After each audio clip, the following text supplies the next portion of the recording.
Hi guys, welcome on my YouTube channel physics knowledge short.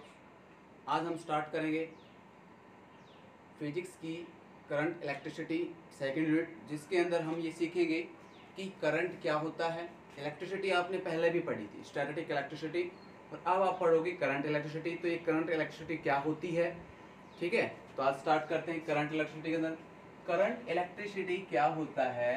Current electricity आपको मैंने बताया था इलेक्ट्रिसिटी वर्ड से, इलेक्ट्रिसिटी वर्ड आया है एक लैटिन वर्ड नेम से, ग्रीक वर्ड नेम से, और वो क्या था, इलेक्ट्रॉन। ओके, और इलेक्ट्रॉन से ये सारे वर्ड बने, इलेक्ट्रिसिटी, इलेक्ट्रिका, ओके, इलेक्ट्रोमैग्नेटिक, ये सभी इसी से बने हुए हैं। ओके, और करंट इलेक्ट्रिसिटी से मतलब क्या है कि ये जो इलेक्ट्रिसिटी वर्ड बना था, ये बना था वर्ड इलेक्ट्रॉन, ठीक है। देखो ये वो वाला इलेक्ट्रॉन ही जो आप समझते हो, इलेक्ट्रॉन यहाँ के है, और ये इलेक्ट्रॉन एम्बर का ग्रीक वर्ड नेम था।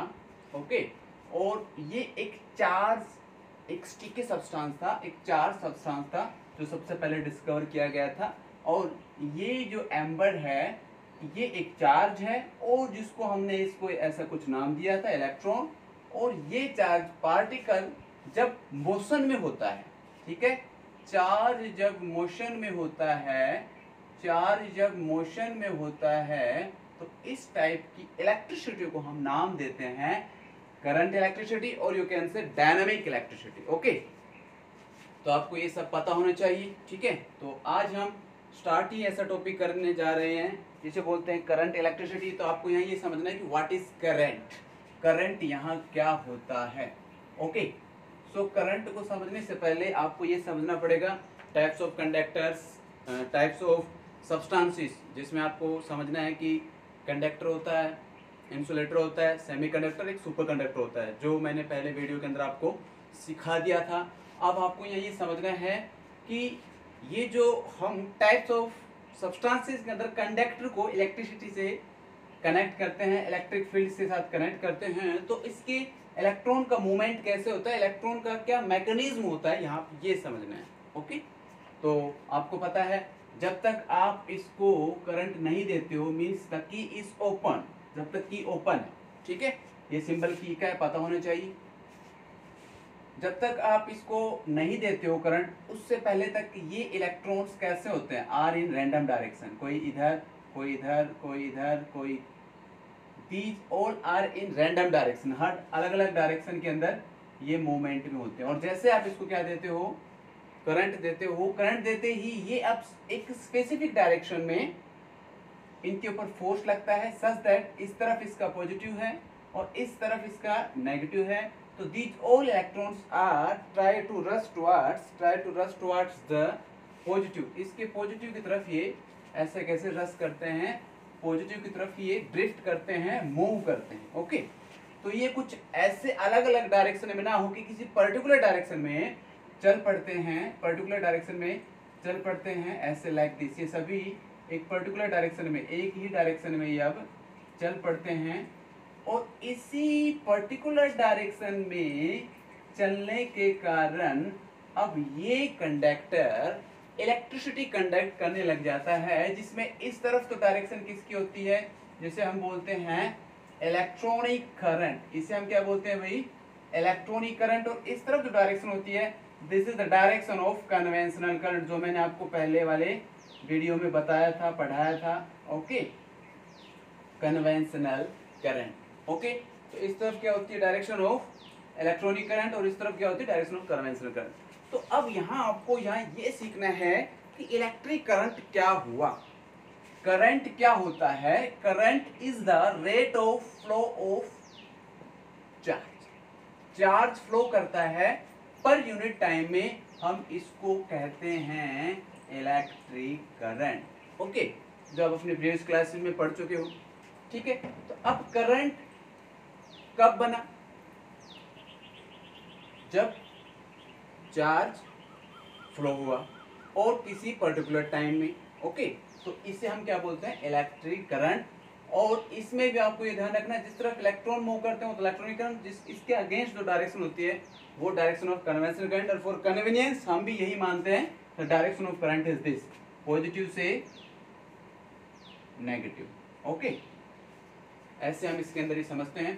तो करंट का ये स्पेसिफिक डेफिनेशन आप लिख सकते हो, the rate of flow of charge per unit time is known as electric current and the SI unit, इसकी एसआई यूनिट क्या होती है मैं आपको जल्दी से बताते हुए जा रहा हूँ। एसआई यूनिट इसकी क्या होती है बताओ भाई, एम्पियर। तो एक साइंटिस्ट के नाम से इसका नाम एसआई यूनिट का नाम हो गया। और अब यहाँ बताओगे 1 ampere is equal to 1 coulomb divide by 1 second. तो आप यहाँ बता सकते हो 1 एम्पियर करंट कब होगा, जब 1 कूलम चार्ज पास थ्रू पर सेकेंड। तो इससे हम बोलेंगे 1 एम्पियर करंट। तो आप यहाँ डिफाइन भी कर सकते हो 1 एम्पियर करंट को। ओके, अब यहाँ यही जो चार्ज है, यही चार्ज किसके बराबर हो सकता है आपको पता है, क्वांटाइजेशन ऑफ चार्ज के अंदर NE डिवाइडेड बाय T। तो यहाँ क्या हो जाएगा बताओ भाई, this dq NE divide by some time t। ठीक है, तो यही टाइम का करंट का expression in terms of electron and time ऐसे कुछ बन गया कि जितने इलेक्ट्रॉन होंगे n number of electrons, E electron और टाइम। ठीक है, तो ये इलेक्ट्रॉन्स मूव करते हैं, फ्लो करते हैं पर यूनिट टाइम।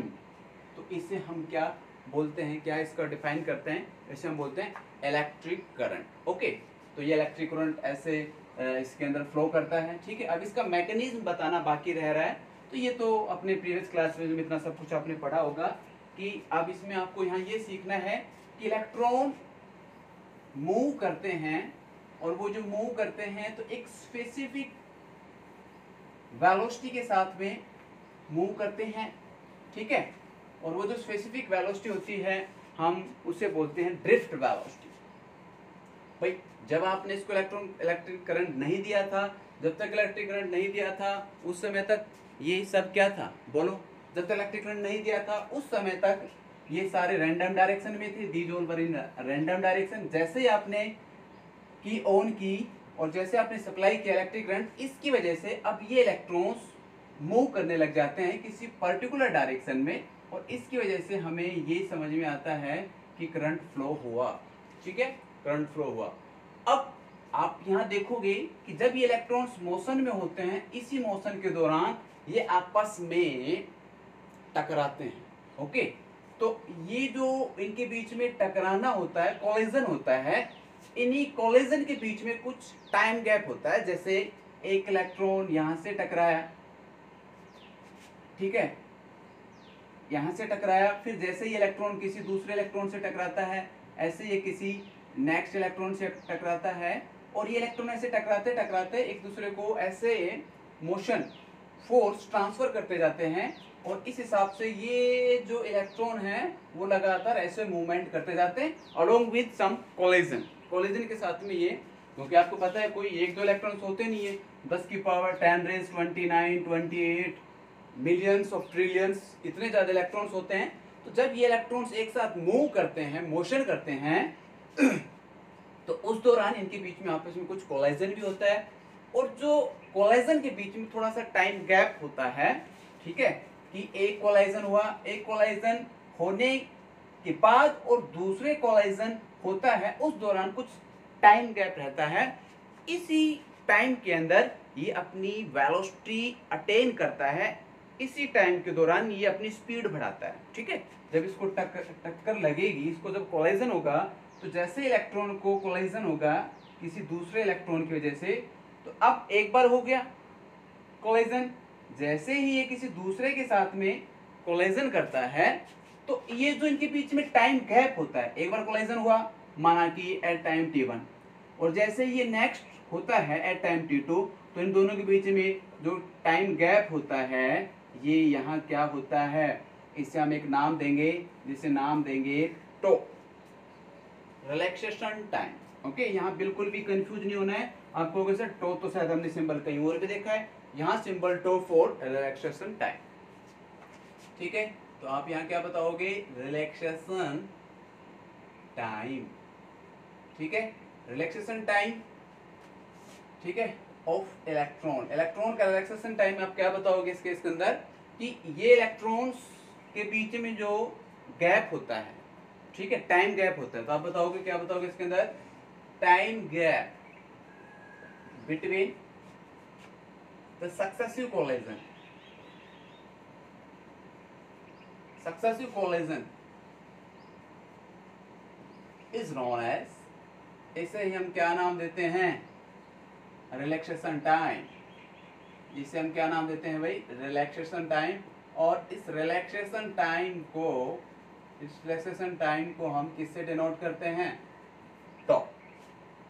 ओके, तो इस टाइम के दौरान ही तो वो टक्कर लगती है। जब किसी को टक्कर लगेगी तो सीधी सी बात है, शुरुआत में हो सकता है वो बिल्कुल ही रेस्ट में हो, जैसे टक्कर लगेगी जैसे ही उसको कोलाइजन होगा, कोलाइजन होने के बाद वो अपनी थोड़ी सी स्पीड अटेन करता है, स्पीड गेन करता है। तो जो ये स्पीड जितनी गेन करता है, तो इसे हम एक अलग से नाम और देते हैं, जिसे बोलेंगे ड्रिफ्ट वेलोसिटी। लेकिन पहले आपको कुछ रिलैक्सेशन टाइम के बारे में ही सीखना है।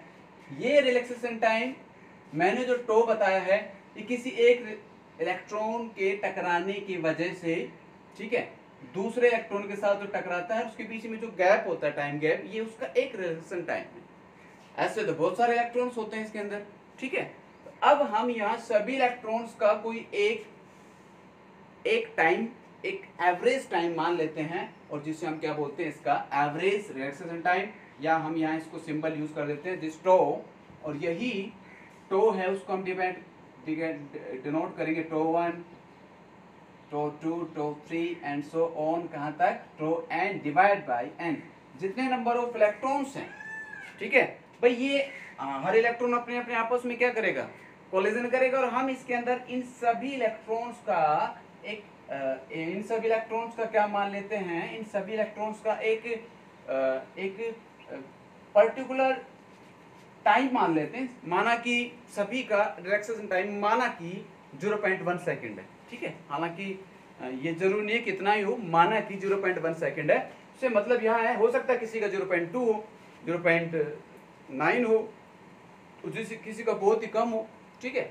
हमें यहाँ इसका एवरेज टाइम देखा, और एवरेज टाइम में हमें ये देखने को मिला कि ये इसका रिलैक्सेशन टाइम है, कि ये इस दौरान टकरा के और ये दूसरे को चलता करता है, तो ये इसका रिलैक्सेशन टाइम हो जाता है।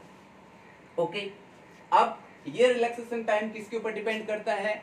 This relaxation time depend on, आप बताओगे टो किसके ऊपर डिपेंड करता है? ये रिलैक्सेशन टाइम किसके ऊपर डिपेंड करता है? Depend on the temperature. ये किसके ऊपर डिपेंड करता है भाई? टेम्परेचर। अब आपको तो पता ही होगा, जब यहाँ टेम्परेचर बढ़ेगा तो इलेक्ट्रॉन्स का मोशन और ज्यादा हो जाएगा, ठीक है। इलेक्ट्रॉन्स का मोशन क्या हो जाएगा? और ज्यादा हो जाएगा। और जब टेम्परेचर बढ़ाने से आप देखोगे टो क्या हो जाएगा? टो की वैल्यू क्या होगी? लेस हो जाएगी। टेम्परेचर बढ़ाओगे, इसकी वैल्यू क्या हो जाएगी? लेस हो जाएगी, डिक्रीज। ये आपको पता होना चाहिए, क्योंकि टेम्परेचर बढ़ाओगे तो जल्दी जल्दी कोलाइजन होगा, जल्दी जल्दी कोलाइजन होगा, तो जो टाइम गैप है टकराने का सक्सेसिव कोलाइजन के बीच में, वो ऑटोमेटिक क्या हो जाएगा?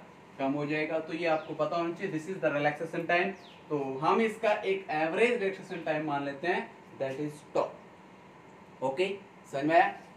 जब तक आपने अप्लाई नहीं किया गया था, these were in random direction. As you applied electric field, external electric field, तो अब ये इलेक्ट्रॉन्स पर्टिकुलर डायरेक्शन में फ्लो होने लग जाते हैं, and this is the cause of current flow, ठीक है। यही फ्लो बनता है करंट फ्लो होने का। ओके, अब हम इसके बाद देखते हैं, ये इसका रिलैक्सेशन टाइम हो गया। अब हम इसके बाद देखते हैं इसके अंदर एक दूसरा जो वर्ड मैं बार बार यूज कर रहा हूं, दैट इज ड्रिफ्ट वेलोसिटी। ये क्या है भाई इसके अंदर? It is drift velocity, drift velocity. Okay, तो ड्रिफ्ट वेलोसिटी क्या होती है? मैंने अभी अभी बताया, इसके नाम से ही क्लियर। ड्रिफ्ट मतलब खिसकना, चलना, मूव करना, मोशन में होना। तो यहाँ ड्रिफ्ट कौन कर रहा है? इलेक्ट्रॉन ड्रिफ्ट कर रहा है। इसलिए आप बताओगे व्हाट इज ड्रिफ्ट वेलोसिटी? तो आप बताओगे it is the velocity, it is the velocity with which, जिसके साथ, विद विच इलेक्ट्रॉन या कोई चार्ज कैरियर्स, ठीक है। आप यहाँ ये भी लिख सकते हो ये कोई इलेक्ट्रॉन हो या कोई चार्ज कैरियर हो, ओके। चार्ज कैरियर के तौर पर क्या हो सकते हैं, मैंने आपको पहले बताया हुआ है। चार्ज कैरियर्स के तौर पर क्या हो सकते हैं, इलेक्ट्रॉन्स हो सकते हैं, आयंस हो सकते हैं, पॉजिटिव नेगेटिव, ठीक है, ये सभी चार्ज कैरियर्स। तो यहाँ चार्ज कैरियर के तौर पर हमने यहाँ क्या माना है, electron with which electron drift या मूव करता है, और वो मूव कब करता है, under effect of external applied electric field। External electric field apply करने से जब इन इलेक्ट्रॉन्स के ऊपर फोर्स लगता है such that positive attract and this negative repel, और जब ये इनके ऊपर फोर्स लगता है, ये फोर्स कौन सा फोर्स होता है आपको पता है, चार्जेस की वजह से फोर्स होता है वो इलेक्ट्रोस्टैटिक फोर्स होता है। तो इस इलेक्ट्रॉन्स, इन इलेक्ट्रॉन्स के ऊपर चार्ज लगता है, दैट इज इलेक्ट्रोस्टैटिक फोर्स। इस चार्ज की वजह से ये इलेक्ट्रॉन्स अब मोशन करने लग जाते हैं, और इस मोशन करने में आप यहाँ दूसरी बात थोड़ा सा और इंक्लूड करोगे कि जब ये मोशन करेंगे, इन पे जो फोर्स लगा है उसको आप एक और तरीके से निकाल सकते हो, that is Newton second law. और न्यूटन सेकंड लॉ में आपने क्या पढ़ा था, the F is equal to ma, ये पढ़ा था कि नहीं भाई। मास इनटू एक्सेलरेशन से आप क्या निकाल सकते हो, फोर्स निकाल सकते हो, ओके। यदि आपको एक्सेलरेशन पता हो और इनका मास पता हो, ठीक है, तो आप इससे क्या निकाल सकते हो, फोर्स निकाल सकते हो। अब यहाँ इसके ऊपर जो फोर्स लगा है वो कौन सा फोर्स लगा है, tell me which one force, this is electrostatic force. और ये इलेक्ट्रोस्टैटिक फोर्स इसको मूवमेंट करता है, इसको मोशन में करता है, और ये फोर्स कौन सा फोर्स हो जाएगा according to Newton second law, ठीक है। इसके ऊपर जो फोर्स लगा वो फोर्स इलेक्ट्रोस्टैटिक फोर्स वो किसके बराबर होगा, मास ऑफ इलेक्ट्रॉन मल्टीप्लाई बाय जिस एक्सेलरेशन से वो चला है, ओके।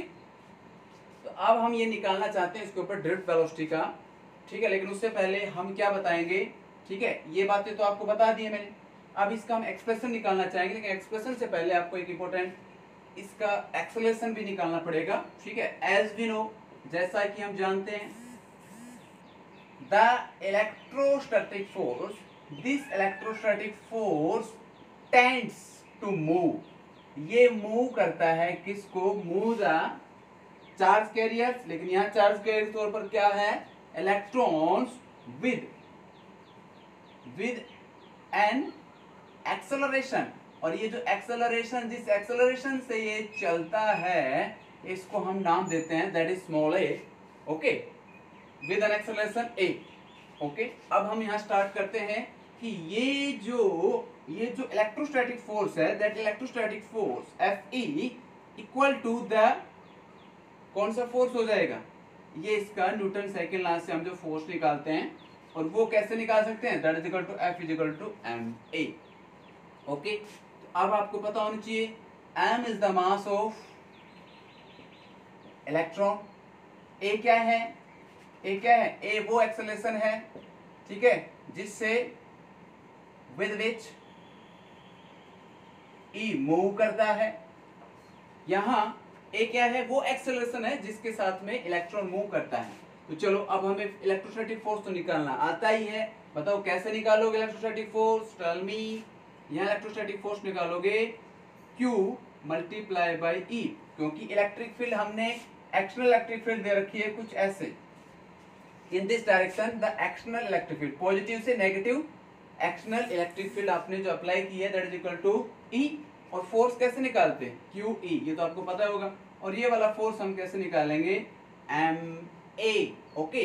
और आपको पता है इलेक्ट्रिक फील्ड एक वेक्टर क्वांटिटी है, तो this acceleration is also a vector quantity. और आपको पता है ये जो Q की वैल्यू है वो यहाँ क्या है, वो -E, and that is equal to E, and this is MA। और यहीं A क्या आ जाएगा, this A is equal to minus E, capital E, and this is the acceleration. This is the acceleration with which, जिसके साथ में ये electron move कर रहा है। तो हम इसकी एक्सेलरेशन निकालना चाहें तो हमें क्या क्या पता होना चाहिए। इलेक्ट्रॉन का चार्ज तो पता है 1.10⁻⁶, इलेक्ट्रॉन की इलेक्ट्रिक फील्ड की, अप्लाई इलेक्ट्रिक फील्ड की वैल्यू पता होनी चाहिए और मास ऑफ इलेक्ट्रॉन पता होना चाहिए। तो इससे हम ये निकाल सकते हैं इसकी acceleration with which the electron is moving, जिस एक्सेलरेशन से मूव कर रहा है इसकी हम एक्सेलरेशन निकाल सकते हैं। ओके, तो अभी जो मैंने लिखा था ड्रिफ्ट वेलोसिटी वाला एक्सप्रेशन अभी बचा हुआ है। हम यहाँ एक इंपॉर्टेंट एक्सप्रेशन बनाएंगे for the drift velocity. Okay, तो देखा जाए तो ये सभी इलेक्ट्रॉन्स जब तक कि आपने बाहर से इलेक्ट्रिक फील्ड अप्लाई नहीं की थी तो इन सभी की स्पीड क्या थी बताओ। जब आपने इलेक्ट्रिक फील्ड अप्लाई नहीं की थी, जैसे फिलहाल इलेक्ट्रिक फील्ड अप्लाई नहीं की है तो फिलहाल इसका मूवमेंट क्या है, जीरो। मूवमेंट जीरो है तो आप यहाँ ये कहोगे थोड़ा सा अलग से बॉक्स बना के कि before applying electric field apply करने से पहले क्या हाल था आप बताओगे। शुरुआत में माना कि इन सभी की स्पीड क्या है u, that is initial speed, और सभी इलेक्ट्रॉन्स की इनिशियल स्पीड क्या है u। अलग अलग इलेक्ट्रॉन्स हैं u1 u2 u3 and up to so on, कहां तक है बताओ भाई। ये आप देखोगे इनकी स्पीड क्या होगी u1 plus u2 plus u3 plus so on up to un divide by n, और उसकी वैल्यू क्या आएगी, it will be equal to 0। इसकी वैल्यू क्या आएगी भाई 0। क्यों? क्योंकि अप्लाइंग इलेक्ट्रिक फील्ड से पहले तो ये सारे क्या हैं, इनके अपने आप में रैंडम मोशन है, और रैंडम मोशन होने की वजह से जब इसका नेट इलेक्ट्रिक फील्ड निकालते हो so that is net speed निकालते हो तो उस समय इसकी स्पीड क्या होगी 0 होगी। लेकिन जैसे ही इलेक्ट्रिक फील्ड अप्लाई करते हो इलेक्ट्रॉन्स अब चलने लग जाते हैं, और ये जिस स्पीड से चलते हैं, जिस वेलोसिटी से चलते हैं, that is known as drift velocity. और हम यहाँ इसी का तो एक्सप्रेशन निकालना चाह रहे हैं, और वो कैसे निकालेंगे आपको पता है कि before applying electric field apply करने से पहले इनिशियल स्पीड इसकी क्या थी u, क्या है इसकी इनिशियल स्पीड क्या होगी इस केस के अंदर 0। ये चीज हमने देख भी ली है कि जब आपने इलेक्ट्रिक फील्ड अप्लाई की ही नहीं है तो उससे पहले इसकी इलेक्ट्रिक फील्ड अप्लाई की नहीं है तो u की वैल्यू क्या हो जाएगी 0। ओके, इसकी वैल्यू की वैल्यू क्या होगी 0। और आपको पता है ये जिस एक्सेलरेशन से मूव कर रहा है वो एक्सेलरेशन क्या होगी, दैट इज माइनस बोलो e electric field and along with small m। ए मिल गया, ठीक है, और आपको टाइम के तौर पर क्या मिल गया, द रिलैक्सेशन टाइम टो। ठीक है, ये इनके बीच में टाइम गैप हो गया ना, और हमने इसका एवरेज भी निकाल के बता दिया था कि हर किसी का अलग अलग गैप है t1 t2, ठीक है, to2 to3, अब तक सभी का हमने नेट निकाला था। और वो नेट निकाला था तो मैंने बताया कि वो कोई नेट क्या बता दिया मैंने, tau, it is the average relaxation time. ठीक है, हर किसी का रिलैक्सेशन टाइम ऐड कर ले, अलग अलग निकालेंगे तो बहुत कॉम्प्लिकेटेड हो जाएगा, अलग अलग निकालना भी ठीक नहीं है। हम सभी का एवरेज मान लेते हैं, that is equal to tau. This is relaxation time जो इसको वेलोसिटी vd अटेन करने में मदद करता है। ये वो रिलैक्सेशन टाइम होता है जिस दौरान ये अपनी ड्रिफ्ट वेलोसिटी अटेन कर लेता है, and that drift velocity is, कैसे निकालोगे अकॉर्डिंग टू, आपको पता है, जैसा कि हमें पता है, क्या पता है बताओ भाई, v is equal to u plus at। Is it clear? what is final velocity, the final velocity drift velocity, and this a किसके बराबर होगा, टेल मी, दिस a अभी हमें बताया था u क्या है 0, a क्या हो जाएगा बताओ भाई, a मैंने भी यही निकाला है माइनस e, ठीक है, ये प्लस की जगह माइनस ही हो जाएगा, minus e electric field along with, multiply में t है ना, t के तौर पर क्या लेंगे यहाँ tau, divide by small m। So this is the drift velocity. ये क्या हो गया भाई, this is the drift velocity, this is the drift velocity minus e capital E tau divide by m. तो this is the drift velocity. ये drift velocity है जिस velocity से इलेक्ट्रॉन मूव कर रहे थे, चार्ज कैरियर्स मूव कर रहे थे on applying electric field. But here what is mean by negative sign? आप बताओगे नेगेटिव साइन क्या बताता है? अब आपको पता है स्पीड है तो इसकी कोई डायरेक्शन होगी। अब डायरेक्शन में नेगेटिव बता रहा है इससे मतलब ये है कि द डायरेक्शन, किसकी डायरेक्शन? इलेक्ट्रॉन के मूवमेंट की direction is the opposite to the direction of applied electric field. आप देख सकते हो इस तरफ क्या है? इलेक्ट्रिक फील्ड की डायरेक्शन। इस तरफ किसकी डायरेक्शन है? इलेक्ट्रॉन्स की डायरेक्शन इस तरफ है। तो आप ये नेगेटिव साइन क्या बताओगे? नोट करो भाई, नेगेटिव साइन क्या बताएगा? नेगेटिव साइन क्या बताता है? क्या बताता है भाई? क्या शो करता है? दैट इलेक्ट्रॉन्स मूव्स, ठीक है, या ड्रिफ्ट का मतलब खिसकना। Electron moves in opposite direction to the applied electric field. Applied electric field की डायरेक्शन से अपोजिट होता है तो इसे हम क्या नाम देंगे? This is known as drift velocity. Okay, तो आपको समझ में आया ड्रिफ्ट वेलोसिटी क्या होता है? ओके, तो ड्रिफ्ट वेलोसिटी किस फैक्टर पे डिपेंड करेगी? सीधी सी बात है, इलेक्ट्रिक फील्ड ज्यादा होगी, ज्यादा अमाउंट इलेक्ट्रिक फील्ड देंगे, ज्यादा स्पीड से चलेंगे। तो रिलैक्सेशन टाइम कम हुआ, रिलैक्सेशन टाइम कम होगा कम जब आप ज्यादा टेम्परेचर बढ़ाओगे। टेम्परेचर ज्यादा बढ़ाओगे ज्यादा टकराएंगे, और ज्यादा टकराएंगे तो रिलैक्सेशन टाइम कम हो जाएगा। जब कम टाइम हो जाएगा तो इसकी स्पीड भी तो ऑटोमेटिक क्या हो जाएगी? कम हो जाएगी कि नहीं? तो टक्कर लगने लग जाएंगे तो इसकी टो कम हो जाएगा तो इसकी स्पीड भी क्या हो जाएगी? कम हो जाएगी। और मास का तो पता ही है, the mass of electron is constant, ठीक है, मास ऑफ इलेक्ट्रॉन तो आप हर जगह यूज कर सकते हो, एमओफी।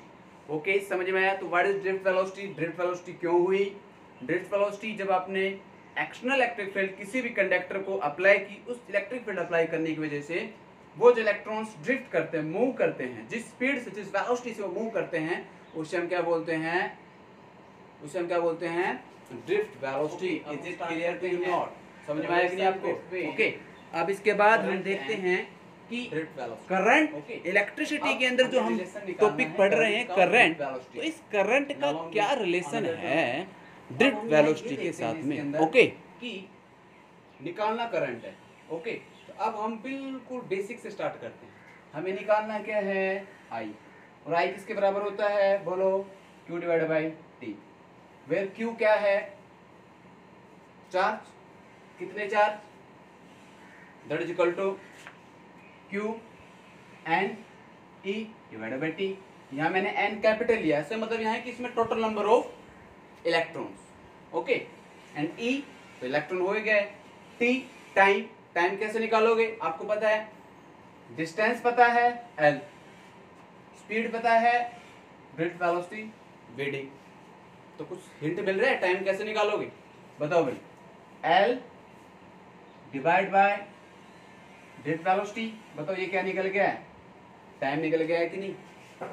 ओके, अब इसके बाद इस Q की वैल्यू कैसे निकालेंगे? That is equal to number of electrons E, N क्या है? Total number of electrons. Okay, तो अभी टोटल नंबर ऑफ इलेक्ट्रॉन्स निकालने के लिए अब हम स्टार्ट करते हैं इसके अंदर, ठीक है, रिलेशन निकालना हमें करंट और ड्रिफ्ट वेलोसिटी का। तो कहीं ना कहीं हम इसके अंदर इस VD की जगह क्या रखेंगे?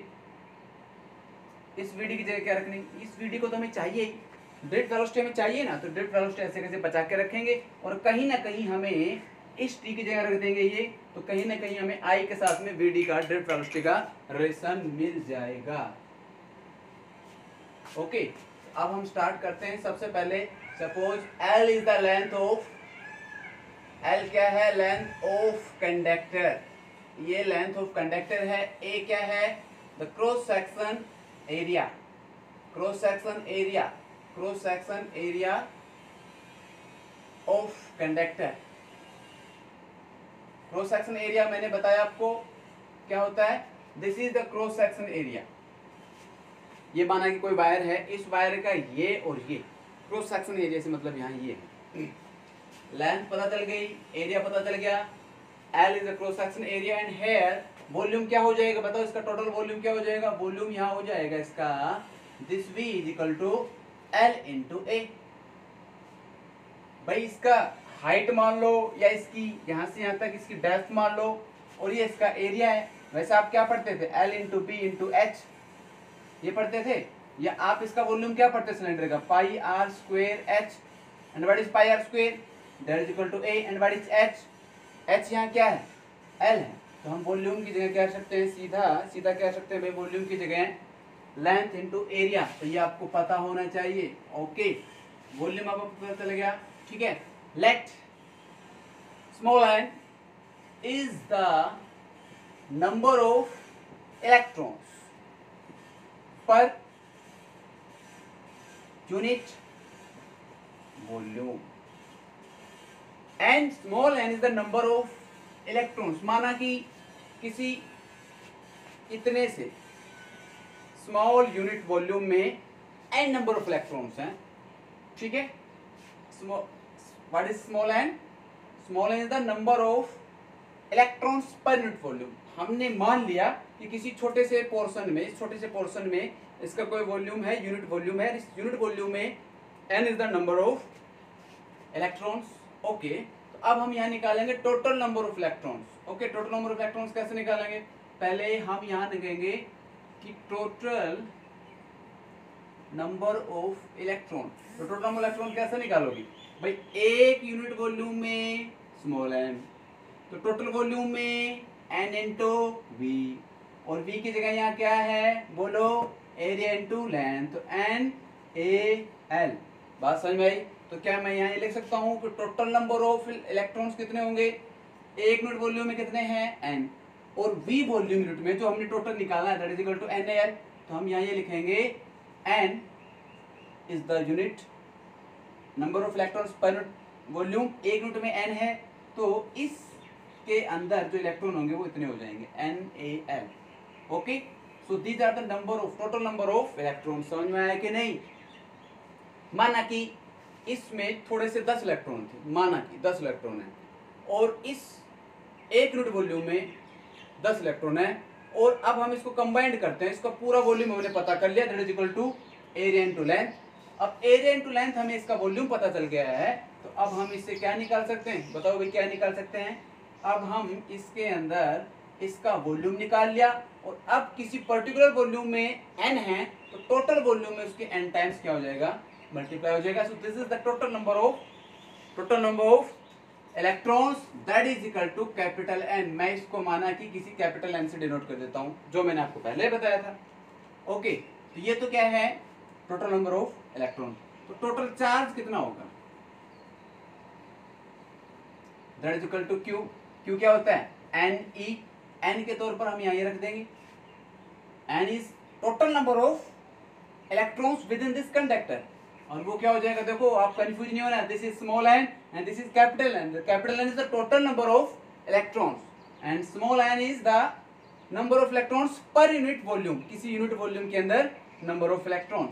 तो यहाँ बन जाएगा ये n इंटू ई, ये कहोगे n की जगह उधर गया आप NaL and along with E. So this are the total charge. ये क्या हो गया है टोटल चार्ज। तो आपको हल्का हल्का हिंट तो मिल ही गया होगा क्या, कि मैंने क्यों निकाल दिया यार, मुझे निकालना क्या है, किसके साथ रिलेशन निकालना है, करंट और ड्रिफ्ट वेलोसिटी का। तो कहीं ना कहीं आपको हिंट जरूर मिल गया होगा कि जब आपको Q पता चल गया, तो अब आपको Q डिवाइड बाई T करोगे तो क्या मिल जाएगा, करंट मिल जाएगा। ओके, लेकिन करंट के साथ में क्या निकालना है, ड्रिफ्ट वेलोसिटी का रिलेशन। तो अब यहाँ आपको थोड़ा सा दिमाग लगाना है, जो आपके पास भरपूर है।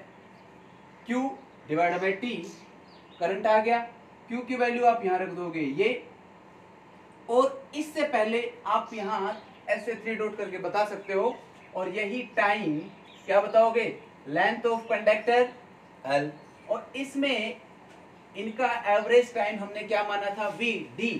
तो इसको यहाँ से यहाँ तक आने में जो टाइम लगेगा वो क्या लगेगा, that is equal to T।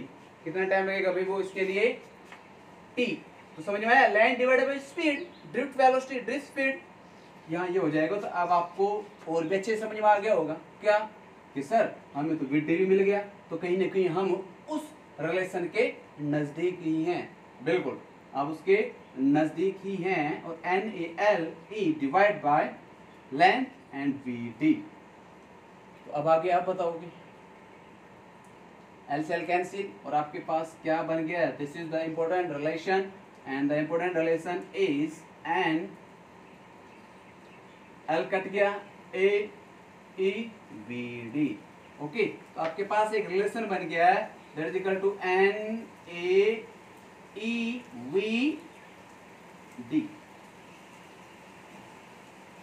याद रख सकते हो इस रिलेशन को, NaEVd याद हो जाएगा। करंट का ड्रिफ्ट वेलोसिटी का रिलेशन समझ में आया, ये करंट और ड्रिफ्ट वेलोसिटी का रिलेशन है। तो क्या समझ में आया कैसे बना, समझ में आ गया। करंट निकालने के लिए आपको क्या चाहिए था, I is equal to Q divide by T। Q कैसे निकाला, Q is the total charge within the conductor. इस चार्ज को निकालने के लिए आपको पहले क्या पता होना चाहिए, number of electrons. Number of electrons से पहले आपको ये पता होना चाहिए N is the number of electrons per unit volume. किसी छोटे से यूनिट वॉल्यूम के अंदर हमें N इलेक्ट्रॉन्स हैं। पूरा वॉल्यूम कैसे पता करेंगे, इसका एरिया पता है, लेंथ पता है, एरिया इंटू लेंथ क्या हो जाएगी इसकी वॉल्यूम। तो एक यूनिट वॉल्यूम में n नंबर ऑफ इलेक्ट्रॉन्स हैं, तो एरिया इनटू L, इतने वॉल्यूम में NaL इलेक्ट्रॉन हो जाएंगे। ओके, जो मैंने इसको क्या लिखा था, ये किसी कैपिटल N के बराबर है, जो टोटल नंबर ऑफ इलेक्ट्रॉन्स है। और चार्ज कैसे पता करोगे, quantization charge, total number of electrons multiply by E।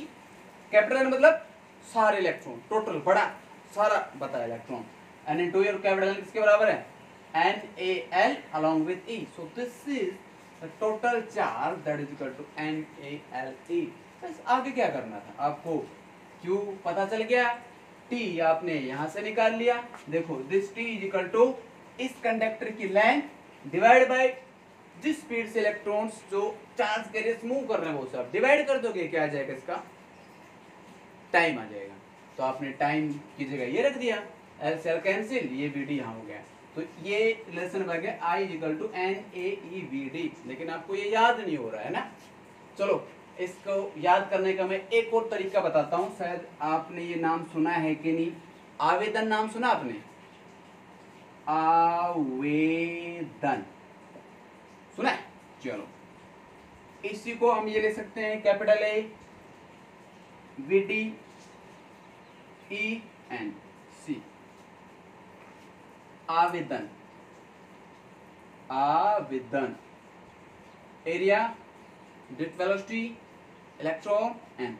तो आपको बिल्कुल भी वैसे नहीं समझना कि सर A-B के बाद E आना चाहिए, फिर D-E-N आना चाहिए। आप इसमें ये भी नहीं कंफ्यूज होगे, सर इसकी तो स्पेलिंग ये बनती है तो आपको थोड़ी ना बिल्कुल सेम टू सेम ही सारा याद रहेगा। आवेदन से मतलब ये है आवेदन, इससे आपको ये लगाना है, विधि से ये बनेगा वेद, आवेदन EN, ठीक है। तो करंट इज इक्वल टू आवेदन, ठीक है। तो आवेदन नाम तो सुना होगा ना आपने, नौकरी वगैरह के लिए, नौकरी काम धंधे के लिए आवेदन करते हैं, एप्लीकेशन अप्लाई करते हैं, तो ये वो आवेदन हो गया, ठीक है। तो अब आपको समझ में आया what is drift velocity, what is current and what is the relation between electric current and drift velocity. तो अब यहाँ देखोगे जितनी ज्यादा ड्रिफ्ट वेलोसिटी होगी, जितनी ड्रिफ्ट वेलोसिटी बढ़ेगी उतना ही करंट बढ़ेगा। ओके, जितनी ड्रिफ्ट वेलोसिटी बढ़ेगी उतना ही करंट बढ़ेगा, एरिया बढ़ेगा, करंट बढ़ेगा। चलो सर हमें ये सारी बात समझ में आ गई है मैथमेटिकल, लेकिन थोड़ा सा हमें थोड़ा सा प्रैक्टिकली, थोड़ा सा बिहेवियर एक्सपेक्ट में कि थोड़ा सा व्यवहारिक भी बताओ सर ऐसे कैसे हो सकता है। चलो सीधी सी बात ये है, जब इलेक्ट्रॉन स्पीड से चलेंगे, तो स्पीड से चलेंगे टाइम कम लगेगा, और टाइम कम लगेगा तो करंट बढ़ेगा कि नहीं। सी है I is equal to Q divide by T। जब स्पीड ज्यादा होगी तो टाइम कम होगा, टाइम कम होगा तो करंट बढ़ेगा कि नहीं। तो आप यहाँ से समझ में आया करंट क्यों ज्यादा हुआ, ओके ये बात समझ में आएगी। ये बढ़ाओगे तो करंट बढ़ेगा, ओके। अब E की वैल्यू तो कांस्टेंट है, ई की वैल्यू तो कांस्टेंट है, इसको छेड़ो मत, बच गया ए।